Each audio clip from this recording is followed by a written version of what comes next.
The entire gas station froze the moment it happened. Steven Seagal had just stepped out of the small corner store, holding nothing more than a bottle of water, his face calm, his footsteps slow and steady. The afternoon heat shimmered off the pavement, and a few people sat in their cars, waiting for the rush to pass. Everything looked normal, until the sound of heavy boots pounded across the concrete. Officer Briggs.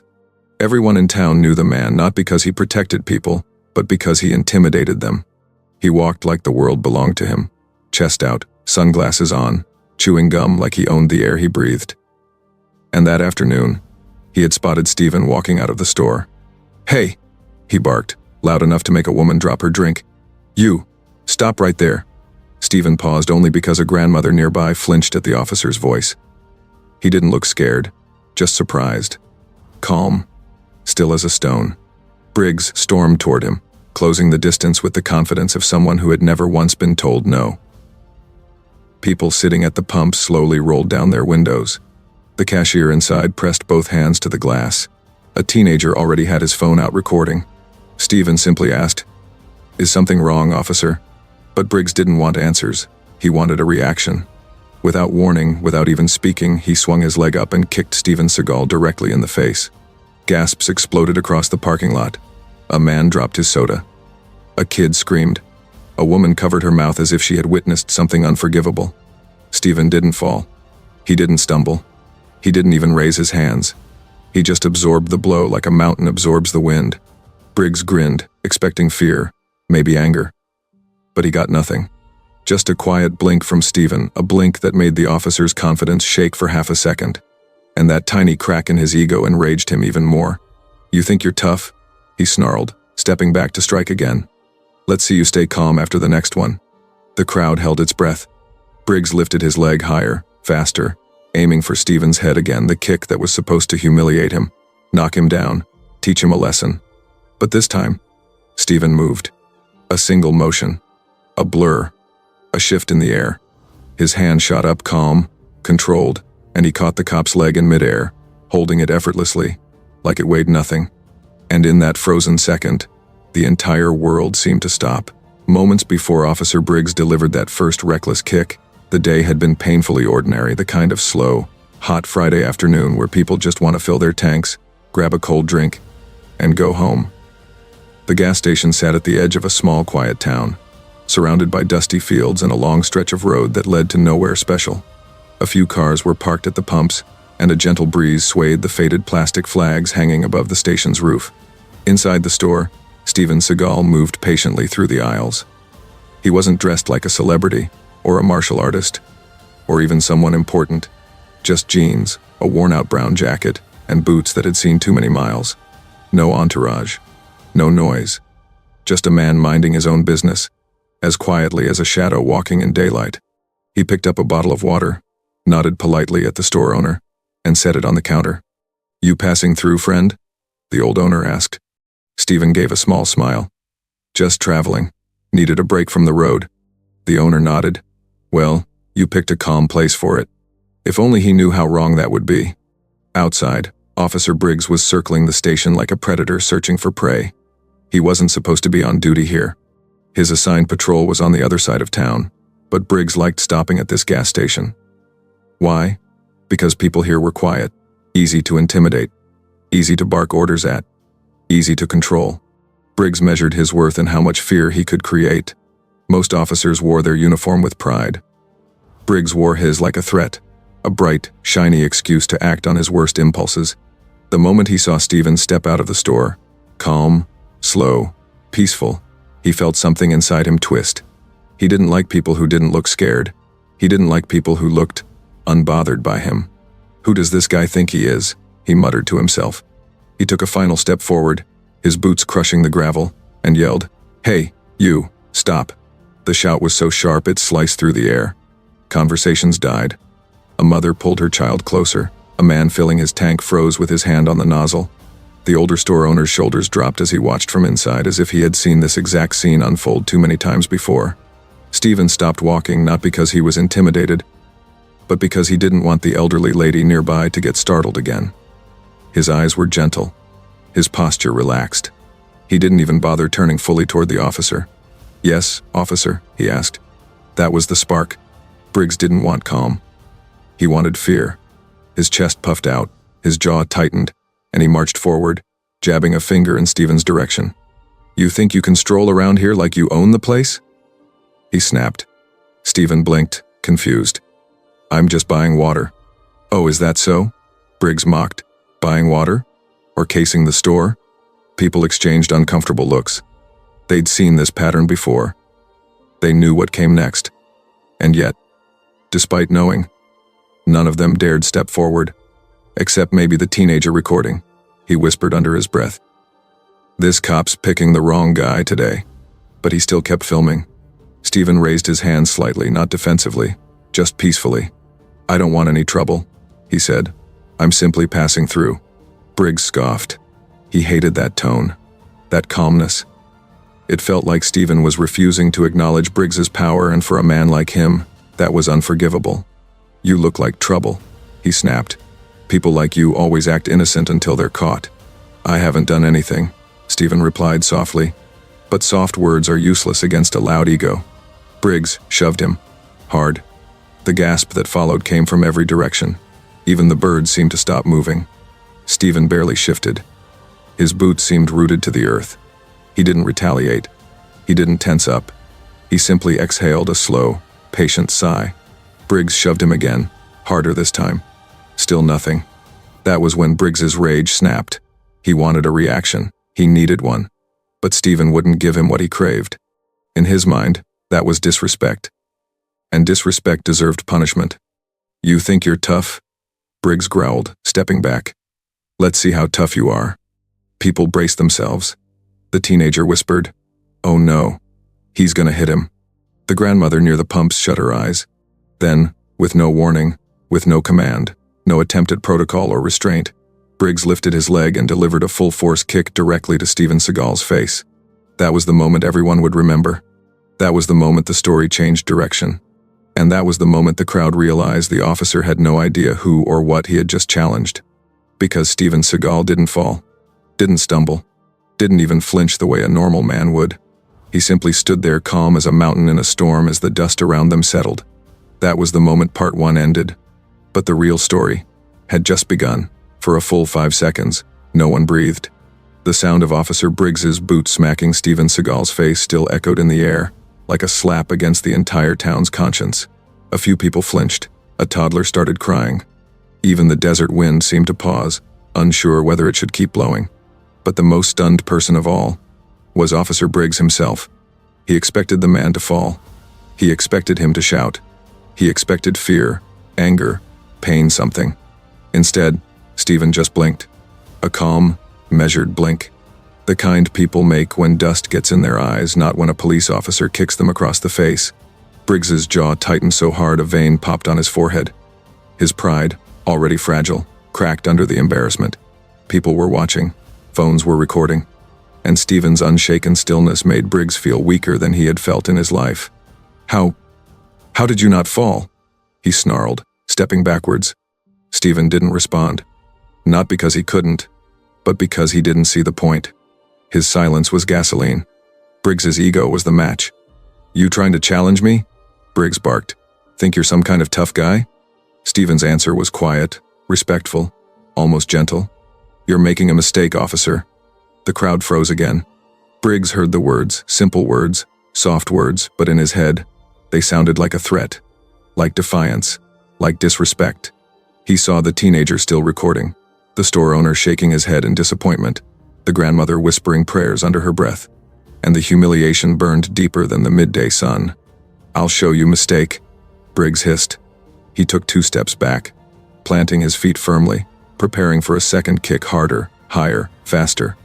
His movements were sloppy with anger, but fueled by a desperate need to prove he was still in control. The teenager whispered into his phone camera, "Bro, this cop is losing it." Briggs shot forward. He swung his leg up with everything he had, aiming again for Steven's head. A kick meant not just to hurt, but to break the man's dignity. But this time, Steven moved. No warning, no tension, just pure, precise mastery. His hand rose, smooth and relaxed, like someone closing a curtain, and he caught the cop's leg in midair. Gasps erupted around them. Briggs froze not because he wanted to, but because Steven's grip was like iron. Not crushing. Not painful. Just unshakable. Controlled. Dominating without violence. What are you doing? Briggs choked out, trying to yank his leg free. Steven didn't tighten his grip. He didn't twist. He didn't hurt the man. He simply held him there, legs suspended awkwardly in the air, balance shattered, ego exposed. Stop, Steven said quietly. It wasn't a threat. It wasn't an order. It was a chance. A final chance. But Briggs wasn't the type to take chances. Not when pride was at stake. The embarrassment of being held so effortlessly by someone he thought he could bully burned deep in his chest. His face reddened. His sunglasses slipped down his nose. He felt every pair of eyes watching him, judging him, recording him. You let go of me, he barked, voice cracking with panic and rage. I'll arrest you. You're already making this worse, Steven replied. The grandmother gasped softly. The store owner whispered. He's trying to help him, and the fool still can't see it. Briggs twisted his hips, trying to jerk his leg out of Steven's hold. But Steven didn't budge. His boots stayed planted. His posture remained relaxed. It was like trying to pull a tree out of the ground with bare hands. The humiliation became unbearable. Desperation seeped into Briggs's voice. Let go of me, now. That's an order. Steven slowly released his leg, not abruptly, not forcefully, but gently, letting the man regain his balance without falling. But that gentleness only humiliated Briggs more. He stumbled backward, caught himself, and glared at Steven with venom in his eyes. You think you can embarrass me in front of my town? He shouted, pointing at him with a trembling finger. Steven didn't move, didn't speak, didn't even blink this time. Briggs's breaths grew louder, harsher, more frantic. Sweat beaded on his forehead. His hands shook not from fear of Steven, but from fear of everyone watching him lose control. You're under arrest, Briggs finally shouted, assaulting an officer. A collective gasp swept across the parking lot. That's not true, a woman shouted. He didn't touch you, the teenager yelled, still recording. You attacked him, the store owner cried. But Briggs didn't listen. He lunged forward, grabbing his handcuffs, ready to force Steven to the ground. That's when a rumble filled the air. Engines, heavy ones. 3 black SUVs turned into the gas station, speeding in a tight formation. The crowd parted instinctively. Dust billowed behind the tires as they screeched to a stop. Doors flew open, and what stepped out made the entire crowd go silent, because the situation was about to explode into something far bigger than a reckless cop picking the wrong man. And Briggs was seconds away from realizing just how big of a mistake he had made. The gas station was swallowed by silence the moment the black SUVs screeched to a stop. Dust rolled across the pavement like fog drifting over a battlefield. Every head turned, every phone lifted higher, every breath held. Even Officer Briggs froze. The SUV's doors slammed open in perfect sync. Out stepped men in dark suits, clean, crisp, official. Not local, not small town. These were federal level. Their presence alone made the air feel heavier. 3 of them moved immediately toward Steven Seagal. The 4th scanned the crowd, hand on his earpiece, eyes sharp, trained, professional. Briggs's hand still gripping the handcuffs began trembling. Who are these guys? He muttered, stepping back without meaning to. No one answered. They didn't have to. The suits approached Steven with urgency. Not aggression. Respect. Sir, the first agent said, slightly breathless. We came as fast as we could. Are you all right? Steven nodded once. I'm fine. The simplicity of the exchange shook the crowd. Sir. The realization spread like a wave. This wasn't a random traveler. This wasn't a drifter. This wasn't a nobody. This was someone important, very important, and the officer who had assaulted him was only now beginning to sense the magnitude of his mistake. Briggs swallowed hard. His bravado drained from his face. He straightened his uniform, wiped sweat from his brow, and took off his sunglasses, as if seeing clearly for the first time. Hold on. What's going on? He demanded, voice cracking. Who are you people? One of the agents turned toward him, expression unreadable. We're here for Mr. Seagal. A murmur broke through the watching crowd. Briggs blinked rapidly, confused. Mr. Who? Steven finally looked at him, not with anger, not with revenge, but with a calm that made the officer feel even smaller. I tried telling you. Steven said quietly. No, Briggs whispered, shaking his head. No, that can't be. You're just some guy. You were buying water. Steven didn't respond. He didn't need to. The truth was already crushing Briggs from the inside. The teenager recording whispered to his phone. Oh man. He didn't know. He seriously didn't know. The grandmother put her hands together, whispering, Lord, have mercy on that foolish officer. The store owner stepped outside, leaning on his cane. As he watched the scene, he shook his head slowly, a sad smile tugging at his lips. I knew that man wasn't ordinary. Briggs stumbled backward, gripping the air. This is a misunderstanding, he stammered. He attacked me. I was just doing my job. Gasps. Eye rolls. A woman laughed bitterly. One of the agents turned sharply toward Briggs, stepping closer. Is that true? The agent asked. His tone was calm, professional but with a razor edge beneath it. Briggs opened his mouth, but the words tangled. He resisted. The teenager interrupted loudly. I got the whole thing on video. You kicked him in the face for no reason. Phones lifted higher. Others murmured in agreement. The truth was now undeniable. Briggs's face crumpled. The sweat on his forehead thickened. His hands shook harder. I didn't know who he was, he whispered, as if that alone excused everything. That's the problem, Steven replied, voice still calm. You shouldn't have to. The crowd reacted, soft gasps, nods, murmured agreements. Steven wasn't angry. He wasn't gloating. He wasn't showing off. He was simply stating a truth the whole world needed to hear. Before Briggs could respond, the sound of another vehicle echoed across the lot. A police cruiser, bigger, newer, more official, pulled in with flashing lights but no siren. The town's police chief stepped out. Chief Mathers was everything Briggs wasn't: composed, experienced, respected. The moment he saw the SUVs, his shoulders sank. He understood instantly that something serious had happened. Then he saw Steven, and his face went pale. Mr. Seagal, the chief breathed, rushing over. What happened? Are you all right? Steven nodded. I'm fine. The chief turned toward Briggs slowly, like a man turning toward a cliff edge. His voice dropped into a cold, disappointed growl. What did you do? Briggs felt the ground disappearing beneath him. Sir, I didn't know he didn't look like... Stop, the chief snapped, louder than any voice so far. Just stop talking. Briggs shut his mouth instantly.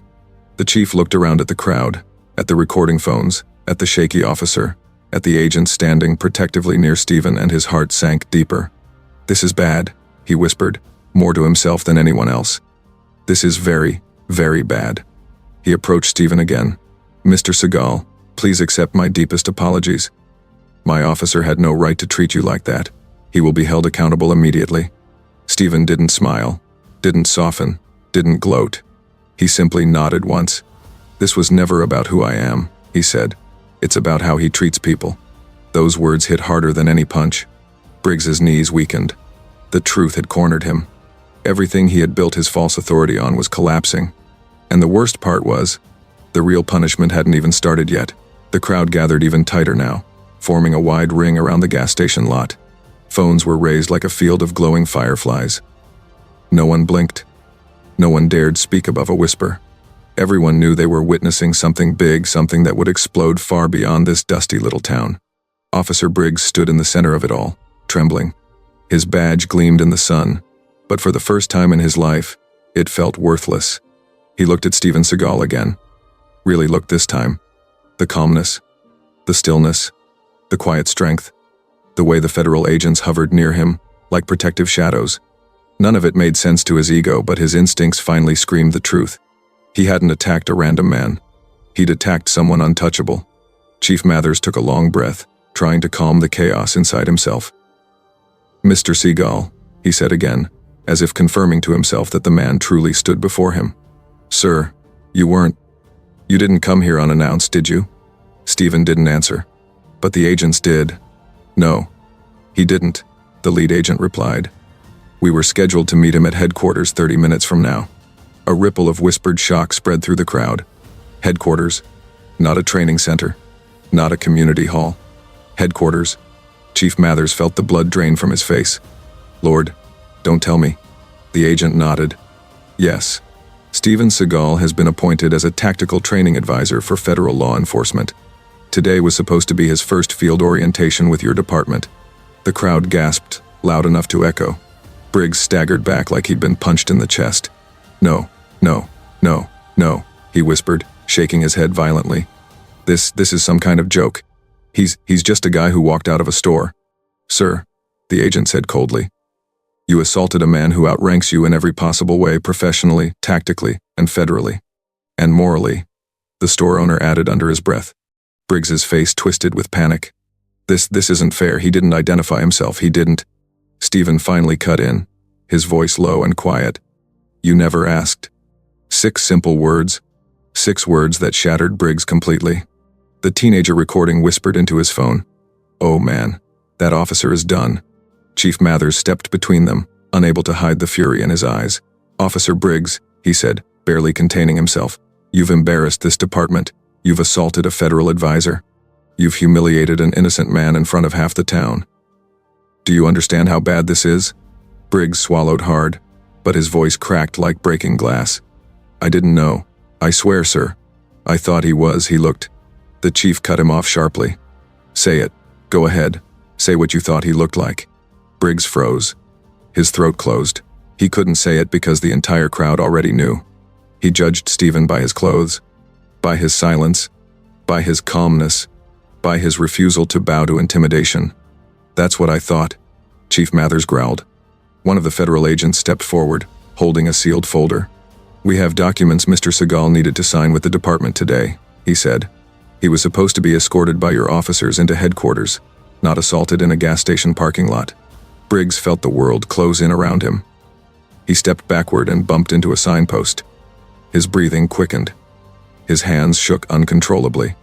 But I didn't know, he whispered again, voice cracking. Steven finally turned fully toward him. His expression wasn't angry. It wasn't vengeful. It wasn't gloating. It was disappointed. You shouldn't need to know who someone is, Steven said softly. To show respect. Those words hit harder than any physical blow. Briggs's knees buckled. He clutched the air as if falling into a pit. The crowd murmured. Some nodded. Some shook their heads in disbelief. The store owner whispered, That man just got his entire life's lesson handed to him. Chief Mathers closed his eyes and let out a tired sigh. Officer Briggs, he said, his voice heavy with finality. I need your badge. Briggs snapped his head up in panic. Sir, please don't do this, please. Your badge, the chief repeated. Hands trembling, Briggs slowly reached for the metal pinned to his chest. It felt heavier than it ever had in his life. Every memory he had of abusing his authority flashed through his mind. Every time he barked orders, every time he shoved someone, every time he measured his worth by the fear he created. He pulled the badge off. He looked at it one last time, then placed it in the chief's open hand. The chief turned away, unable to look at him. The crowd erupted into a mix of shock, whispers, and disbelief. Briggs stood alone now, no badge, no authority, no shield of intimidation. Just a man with nothing left to hide behind. The federal agent stepped closer to Steven. Sir, your instructions? Should we file charges? Briggs's eyes widened in terror. No, please, Mr. Seagal, I'm begging you. Steven looked at him for a long moment, then spoke a single sentence that would echo in everyone's memory. I didn't come here to ruin your life. I came to reveal who you already were. Briggs collapsed to his knees, and the real consequences were only beginning. The once noisy gas station lot had fallen into an eerie silence. Even the rumble of passing cars seemed distant, muted as if the entire world paused to watch what Steven Seagal would do next. Officer Briggs remained on his knees, palms pressed against the concrete, shoulders shaking. His face was pale, his confidence shattered. The badge that once gave him power now lay in the chief's hand, heavier than guilt. Chief Mathers cleared his throat. Everyone, please disperse. This is now departmental business. But no one moved. Not out of defiance, but because they all knew something deeper was unfolding, something bigger than paperwork or protocol. Steven stood quiet, observing Briggs with eyes that carried neither anger nor pity, only truth. One of the federal agents approached Steven again. Sir, we need to know your decision. Our protocol requires that we document any assault against a federal advisor. Briggs flinched at the word assault. It echoed like a hammer inside his skull. The teenager filming whispered to his friend, "Bro, this guy is going to jail." But Steven lifted a hand, a calm, steady gesture that made everyone freeze. "No," he said, "not yet." The chief blinked. "Sir?" Steven stepped toward Briggs, his boots quiet on the pavement. He stopped just a few feet away, looking down at the broken man who had once been full of arrogant swagger. "You live your life like a hammer," Steven said softly. "Everything you look at becomes a nail." Briggs squeezed his eyes shut, tears forming. I know," he whispered. "I thought being tough made me respected." "No," Steven replied. "Being tough only makes people fear you. Being fair, that's what earns respect." The crowd murmured in agreement. Steven crouched down slightly, not to belittle Briggs, but to meet the man at eye level. "You have a choice today," he said. "A rare one. You can let this moment destroy you, or transform you." Briggs swallowed hard, his voice cracked. "I don't deserve that choice." "Most people don't," Steven answered. "But life gives it anyway." The chief watched silently, a mixture of shame and admiration in his eyes. He had never seen anyone handle a situation this way. Steven continued, "What you did today wasn't about me. It was about who you've become. You lost your badge because of that. But you didn't lose your humanity unless you choose to." Briggs looked up, tears finally streaming. I don't know how to fix myself." "You start," Steven said. "By accepting that you need fixing." Briggs lowered his head again. "Overcome." The lead federal agent spoke carefully. "Mr. Seagal, if you choose not to file charges, we will honor that. But the department will still proceed with disciplinary measures." Steven nodded. "He should face consequences. But that doesn't mean his life needs to be ruined." The chief stepped forward. "Sir, with respect, what are you suggesting?" Steven turned his gaze toward Mathers. "I've trained people like him my whole life. Men with anger, men with ego, men who confuse power with strength." He paused. "I want him assigned to me. Temporarily." The crowd gasped. Briggs looked up sharply, confused. "Assigned to you? Why?" "To learn," Steven answered. "To rebuild. To understand control from the inside, not the outside." Chief Mathers hesitated. "Sir, he's suspended. Protocols can be adjusted," Steven replied calmly. "He won't carry a weapon. He won't wear a badge. But he will learn discipline, restraint, and responsibility." The chief studied Steven for a long moment. Then he exhaled.